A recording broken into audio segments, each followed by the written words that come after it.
will pay for your lawsuit defense, right? So your attorney fees, appraisers, and all that stuff, up to $200 a day if you have to appear in court because of the lawsuit for your lost income. Things that won't be covered by the personal auto policy. So any intentional damage or injury. So road rage will not be covered in any way by a personal auto policy if they can prove it.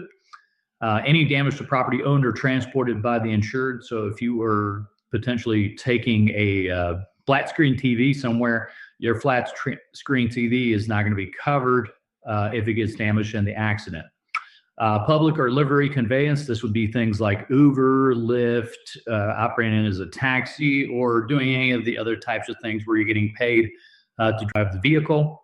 And use of auto without the permission, this would not exclude a stolen vehicle, but if somebody that was not authorized to use the vehicle had taken the vehicle and used it, then the insurance will not pay for that. Personal auto policies cannot cover vehicles with less than 4 wheels. There's different policies that you can get, like motorcycle policies for those 3-wheeled vehicles. Off-road vehicles are not able to be covered under a personal auto policy, neither are racing vehicles. Now, there are different limits of liability types that you can use on a personal auto policy. The first one's going to be called a split limit, and the second one's going to be called a combined single limit. The split limit is going to have the first number in thousands of dollars, and it's going to be the per person bodily injury limit, meaning that no single person can be paid more than that amount on a single accident event. Then the second number is going to be the aggregate bodily injury coverage amount, and all people can be paid on the individual amounts until the aggregate has been exhausted. Typically, the aggregate is going to be double the per person bodily injury amount.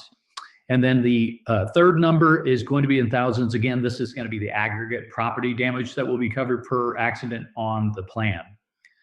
Combined single limit, the way that this works is this one's going to be actually like a checkbook. So it doesn't matter whether it's coming from bodily injury or property damage. There's no sublimits like there are in the split limits.